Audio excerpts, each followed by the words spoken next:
1991 की सुबह देगू में रहने वाले 5 दोस्त कुछ घंटों के लिए अपने घर से बाहर निकलते हैं। उन्होंने कहा था कि वो लगभग 2 घंटे में वापस आ जाएंगे, लेकिन दोपहर बीत गई, फिर शाम हो गई और पांचों में से कोई भी वापस घर नहीं पहुंचा। दिन महीनों में और महीने सालों में बदलते गए। किसी को पता नहीं चला कि पांचों दोस्त आखिरकार कहाँ चले गए। फिर लगभग 11.5 साल बाद उसी पहाड़ ने उन बच्चों से जुड़ा एक ऐसा सच सामने ला दिया जिसने पूरे साउथ कोरिया को हिलाकर रख दिया।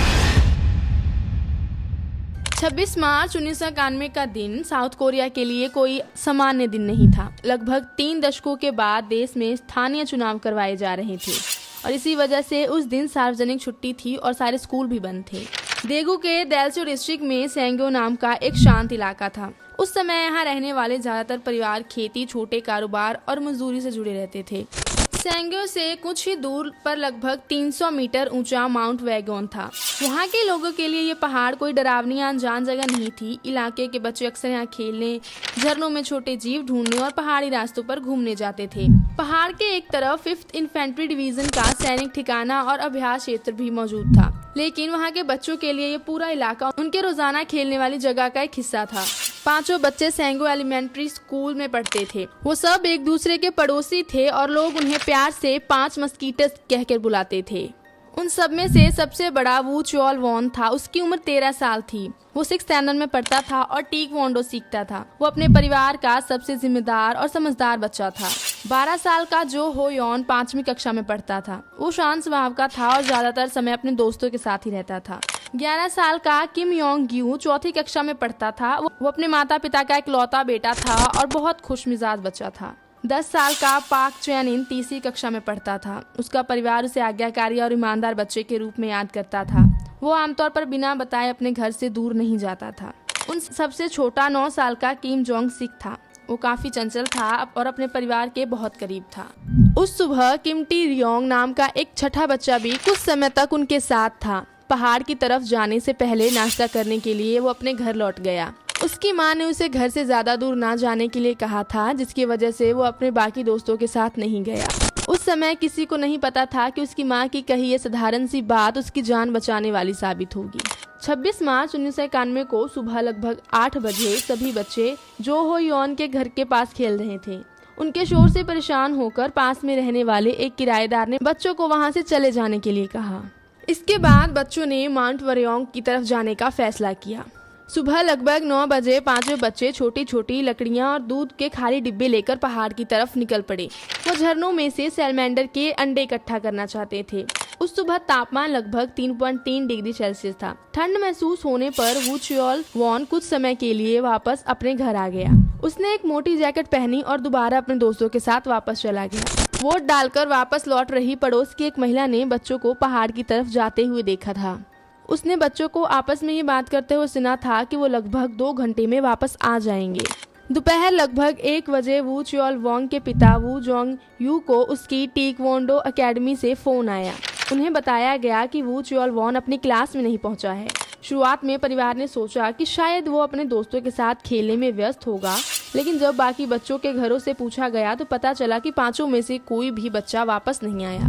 माता पिता ने बच्चों के दोस्तों, रिश्तेदारों और जान पहचान वाले सभी लोगों से पूछताछ करना शुरू कर दी, लेकिन किसी के पास भी उन बच्चों की कोई जानकारी नहीं थी। शाम होने तक माता पिता और पड़ोसियों ने अपने स्तर पर माउंट वरयोंग और उसके आसपास के सभी इलाकों में उनकी जांच करना शुरू कर दी। अंधेरा हो जाने के बावजूद परिवार पहाड़ी रास्तों पर चढ़ते रहे। वो बच्चों के नाम लेकर आवाजें लगाते रहे, लेकिन किसी भी तरफ से कोई जवाब नहीं आया। शाम लगभग 7:50 पर देग्यू पुलिस को 5 बच्चों को लापता होने की जानकारी दी जाती है, लेकिन उस दिन चुनाव होने के कारण ज्यादातर पुलिस कर्मचारी चुनावी सुरक्षा में लगे हुए थे। 5 बच्चों के एक साथ गायब होने के बावजूद इस मामले को तुरंत एक बड़ी इमरजेंसी की तरह नहीं लिया गया। शुरुआत में पुलिस ने अंदाजा लगाया कि शायद बच्चे अपनी मर्जी से घर छोड़कर चले गए हैं या फिर पहाड़ पर रास्ता भटक गए हैं, लेकिन परिवार इस बात को मानने के लिए तैयार नहीं था।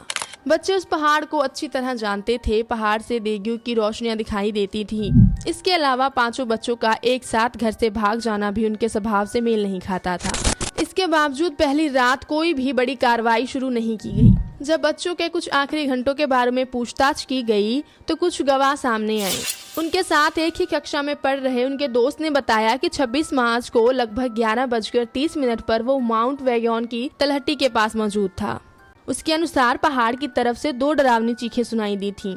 दोनों चीखों के बीच लगभग 10 सेकंड का अंतर था, लेकिन इसके बाद 2 दूसरे सहपाठियों ने बताया कि उन्होंने दोपहर लगभग 12 बजे 5 बच्चों को पहाड़ के रास्ते पर देखा था। उनके अनुसार बच्चे गोलियों की खाली खोल ढूंढने की बात कर रहे थे। एक दूसरी महिला ने बताया कि उसने दोपहर 2 बजे बच्चों की पहाड़ की तरफ जाते हुए देखा था। इन सभी गवाहियों में बताया गया समय एक दूसरे के साथ मेल नहीं खाता था, इसलिए यह तय नहीं किया जा सकता था कि बच्चों को असल में आखिरी बार कब देखा गया था और पहाड़ से सुनाई देने वाली चीखें क्या उन बच्चों की थी। लेकिन अब ये मामला सिर्फ देर से घर लौटने वाले बच्चों का ही नहीं रह गया था। अगले दिन पुलिस उस पहाड़ी के पास जाती है और अपनी तलाश शुरू करती है।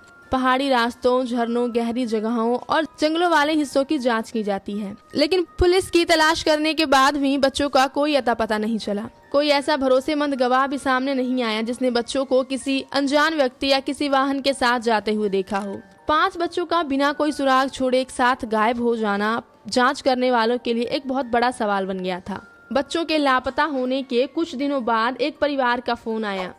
फोन करने वाले व्यक्ति ने दावा किया कि 5 बच्चे उसके कब्जे में हैं और उनमें से 2 बच्चों की हालत बहुत ज्यादा खराब है। उनके परिवार को एक बड़ी रकम लेके देग्यू रेलवे स्टेशन पहुंचने के लिए कहा गया। उनके माता पिता बताई गई जगह पर पहुंचे और काफी समय तक इंतजार करते रहे। ना तो वहां कोई व्यक्ति पैसे लेने आया और ना ही बच्चों के बारे में कोई और जानकारी मिली। ये एक झूठी कॉल थी। इस कॉल ने कुछ समय के लिए बच्चों को अगवा होने की संभावना को मजबूत कर दिया, लेकिन बाद में कोई ऐसा सबूत नहीं मिला जिससे ये साबित होता कि बच्चों को फिरौती के लिए अगवा किया गया था। बच्चों के लापता होने के लगभग 6 दिन बाद मीडिया ने इस सवाल को प्रमुखता से दिखाना शुरू किया। 5 बच्चों की तस्वीरें पूरे साउथ कोरिया में फैल गईं। 4 मई 1991 को बच्चों के पिताओं ने एक राष्ट्रीय टेलीविजन कार्यक्रम में जांच के तरीके पर खुलकर सवाल उठाए। उन्होंने आरोप लगाया कि बच्चों को अभी भी अपनी मर्जी से घर छोड़कर भागा हुआ माना जा रहा था और उस पहाड़ी की वैज्ञानिक तरीके से तलाश नहीं की गई थी।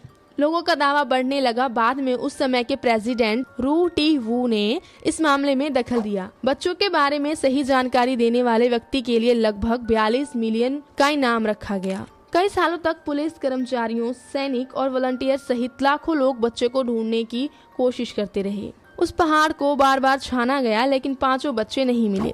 समय बीतता गया, लेकिन परिवारों ने उम्मीद नहीं छोड़ी। कई बच्चों के पिताओं ने अपनी नौकरियां छोड़ दी। उन्होंने अपनी पूरी बचत बच्चों को ढूंढने में लगा दी। उन्होंने एक पुराने ट्रक पर बच्चों की बड़ी बड़ी तस्वीर लगाई और पूरे साउथ कोरिया में घूमते रहे। उन्हें सैकड़ों जानकारियां मिली। कभी बताया जाता था कि बच्चों को किसी दूसरे शहर में देखा गया है और कभी दावा किया जाता था कि उन्हें किसी गुप्त जगह पर कैद करके रखा गया है, लेकिन हर जानकारी झूठी या गलत ही साबित हो रही थी। कई सालों तक चली तलाश ने परिवारों को आर्थिक और मानसिक रूप से तोड़ कर रख दिया था। 1994 तक कई परिवारों के पास पूरे देश में लगातार खोज जारी रखने के लिए पैसे भी नहीं बचे थे। उसके बाद 1996 में जांच एक गलत दिशा में चली गई। साइकोलॉजिस्ट किम गा वॉन ने बिना किसी पक्के सबूत के ये दावा किया कि सबसे छोटे बच्चे किम जोंग सिक के पिता किम चोल ग्यू ने ही उन 5 बच्चों की हत्या की थी। उसने दावा किया कि बच्चों के शव उनके घर के फर्श या टॉयलेट के नीचे दबे हो सकते हैं। घर के कई हिस्सों में खुदाई की गई, लेकिन वहां से अपराध से जुड़ा कोई सबूत नहीं मिला। बाद में किंग गा वोंग को माफी मांगनी पड़ी और उस पर मानहानि के लिए जुर्माना लगाया गया, लेकिन वो पहले से ही अपने बेटे के लापता होने के कारण पूरी तरह से टूट चुके थे। 2001 में लिवर कैंसर के कारण उनकी मौत हो गई। वो अपने बेटे के साथ हुई असली घटना के बारे में जाने बिना ही इस दुनिया से चले गए। 26 सितंबर 2002 को कुछ लोग उस पहाड़ पर बलूत के फल इकट्ठा करने गए थे। पहाड़ की एक संकरी खाई में उन्हें पुराने कपड़े और मिट्टी से बाहर निकली हुई इंसानी हड्डियां दिखाई दी। यह जगह बच्चों के घर से सिर्फ 2 से 3 किलोमीटर की दूरी पर थी। जांच के दौरान पता चला कि वहां एक नहीं बल्कि 5 लोगों के अवशेष मौजूद थे। कपड़ों, जूतों और दांतों पर लगे तारों की मदद से अवशेषों की पहचान की गई। जांच करने के बाद पता चला कि ये अवशेष उन्हीं 5 बच्चों के हैं जो कि बहुत साल पहले वहां से गायब हो गए थे। लेकिन अवशेषों की हालत ने एक नया और डरावना सवाल खड़ा कर दिया था। क्या बच्चों की मौत सिर्फ पहाड़ पर रास्ता भटकने के कारण हुई थी? 5 बच्चों की हड्डियां एक दूसरे में मिली हुई थी। एक बच्चे की पैंट उसके कंधे की तरफ खींची हुई थी। एक जैकेट की दोनों बाजुएं आपस में बांधी हुई थी। कपड़ों के अंदर से गोलियों के खाली खोल और बिना कुछ चली हुई गोलियां भी मिली। कुछ कपड़ों पर ऐसी गांठें लगी हुई थीं जो बच्चे द्वारा खेलते समय बांधी गई सामान्य गांठें जैसी बिल्कुल नहीं लगती थीं। अवशेषों की हालत देखने के बाद ये संभावना कमजोर होने लगी थी कि 5 बच्चों की मौत सिर्फ ठंड, धूप, भूख या रास्ता भटकने के कारण हुई थी। अब पहली बार ये शक मजबूत होने लगा कि बच्चों के साथ जानबूझकर कुछ किया गया था। वो जगह एक क्राइम सीन बन चुकी थी। इसे बिना छेड़े सुरक्षित रखा जाना चाहिए था, लेकिन फोरेंसिक एक्सपर्ट का इंतजार करने के बजाय अवशेषों की खुदाई शुरू कर दी गई। कुछ हड्डियों को उनकी असली स्थिति दर्ज किए बिना ही बाहर निकालकर अखबारों के ऊपर रख दिया गया। कुछ हड्डियों को बोरियों में भर दिया गया। इस सारी कार्रवाई के कारण ये पता लगना मुश्किल हो गया था कि हर बच्चे का शरीर किस हालत में था, कौन सा बच्चा किसके पास खड़ा था और अवशेषों को किस तरह से छिपाया गया था। इसके बाद शुरुआती बयान दिया गया कि शायद बच्चे रास्ता भटक गए थे और ठंड के कारण उनकी मौत हो गई, लेकिन परिवारों और एक्सपर्ट्स ने इस सोच को चुनौती दी। इन अवशेषों की जांच वहां के नेशनल यूनिवर्सिटी टीम ने की।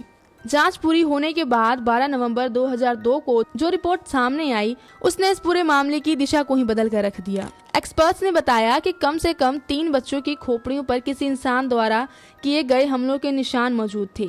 उनके खोपड़ियों पर किसी भारी या नुकीले चीज से वार किया गया था। उनके शरीर पर कुछ काटने जैसे निशान भी थे। किम जोंग सिक की एक बाजू की हड्डी टूटी हुई थी। एक्सपर्ट ने संभावना जताई कि ये चोट खुद को बचाने की कोशिश करते समय लगी हो सकती थी। शायद उसने हमलावर का वार रोकने के लिए अपनी बाजू आगे की थी। एक खोपड़ी पर 2 ऐसे छेद भी मिले हैं जो शायद गोली लगने के हैं, लेकिन बहुत ज्यादा समय बीत जाने और क्राइम सीन के साथ हुई छेड़छाड़ के कारण ये पूरी तरह साबित नहीं हो सका कि बच्चों को गोली मारी गई थी। मिट्टी की परतों और खोपड़ियों के अंदर उगी काई की जांच से पता चला कि बच्चों की मौत उसी जगह पर हुई थी जहां उनके अवशेष मिले थे। उनके शवों को किसी दूसरी जगह से लाकर वहां नहीं रखा गया था। मिट्टी की हालत से यह भी पता चलता था कि अवशेष सिर्फ प्राकृतिक रूप से गिरे पत्तों से ही नहीं ढके थे।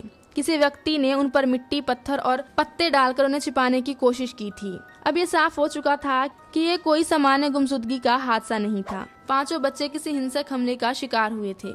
शुरुआत में 5 बच्चों के अगवा होने की संभावना पर विचार किया गया, लेकिन किसी गवाह ने उन्हें किसी अनजान व्यक्ति या वाहन के साथ जाते हुए नहीं देखा था। फिरौती के लिए आई गई कॉल्स भी झूठी साबित हुई थीं। बच्चों के अवशेष भी उसी पहाड़ पर मिले थे जहां वो खेलने गए थे। सबसे ज्यादा शक पास मौजूद 5th इन्फेंट्री डिवीजन के सैनिक अभ्यास क्षेत्र पर किया गया। अवशेष इस क्षेत्र से लगभग 100 से 300 मीटर की दूरी पर मिले थे।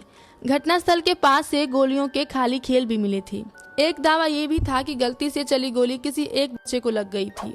इसके बाद घटना को छिपाने के लिए बाकी बच्चों की हत्या कर दी गई, लेकिन बच्चों को लगी लगातार चोटें गोली के बजाय किसी भारी धातु से किए गए हमले जैसी थी, इसलिए ये दावा भी साबित नहीं हो सका। दूसरी संभावना किसी ऐसे स्थानीय व्यक्ति की थी जो उस पहाड़ के रास्ते को अच्छी तरह से जानता हो। कपड़ों पर बंधी खास तरह की गांठें और धातु के औजार से लगी चोटों के आधार पर अंदाजा लगाया गया कि शायद बच्चों ने कोई गैर कानूनी गतिविधि देख ली थी। यह भी संभव माना गया था कि किसी व्यक्ति ने गुस्से में बच्चों पर हमला कर दिया। 2022 में ये दावा भी सामने आया कि हमले के लिए वर्नियर कैलिपर्स का इस्तेमाल किया गया था। यह भी कहा गया कि बच्चों ने कुछ युवकों को नशा करते हुए देख लिया था, लेकिन एक्सपर्ट्स ने कहा कि खोपड़ियों पर मिले निशान वर्नियर कैलिपर से पूरी तरह मेल नहीं खाते थे, इसलिए इस मामले का असली कारण आज भी पता नहीं चल पाया। यह किसी सैनिक से हुआ हादसा हो सकता था, किसी स्थानीय व्यक्ति का हमला हो सकता था, गवाहों को चुप कराने की कोशिश हो सकती थी, या किसी मानसिक रूप से अस्थिर व्यक्ति द्वारा की गई हिंसा हो सकती थी। फोरेंसिक जांच में बच्चों की हिंसक मौत की पुष्टि होने के बाद परिवारों ने साउथ कोरिया गवर्नमेंट के खिलाफ कानूनी कार्रवाई की। परिवारों का आरोप था कि शुरुआती जांच में लापरवाही की गई, महत्वपूर्ण जानकारियों को नजरअंदाज किया गया और 2002 में क्राइम सीन को नुकसान पहुंचाया गया। लेकिन अदालत की कार्रवाई में परिवारों को सफलता नहीं मिली। उस समय साउथ कोरिया में हत्या के मामलों के लिए कानूनी समय सीमा 15 साल की थी। 25 मार्च 2006 को इस मामले की कानूनी समय सीमा खत्म हो चुकी थी, लेकिन कानून में हुए इस बदलाव से वो सबूत वापस नहीं आ सकते थे जो 1991 और 2002 में हुई गलतियों के कारण खराब या नष्ट हो चुके थे। 25 मार्च 2004 को 5 बच्चों के अवशेषों का अंतिम संस्कार किया गया। उनकी अस्थियों को समुद्र में प्रवाहित कर दिया गया। परिवारों ने बच्चों की खोपड़ियां मेडिकल और फोरेंसिक रिसर्च के लिए दान कर दी। उन्हें उम्मीद थी कि भविष्य में आने वाली कोई नई टेक्नोलॉजी बच्चों की चोटों या हमले में इस्तेमाल किए गए हथियार के बारे में ज्यादा जानकारी दे सकेगी। 2021 में इस घटना की 30वीं वर्षगांठ के मौके पर देग्यू में उस पहाड़ के पास frog boy memorial and children safety prayer monument स्थापित कर दिया गया। और इसी के साथ ये कहानी यहीं पर खत्म होती है।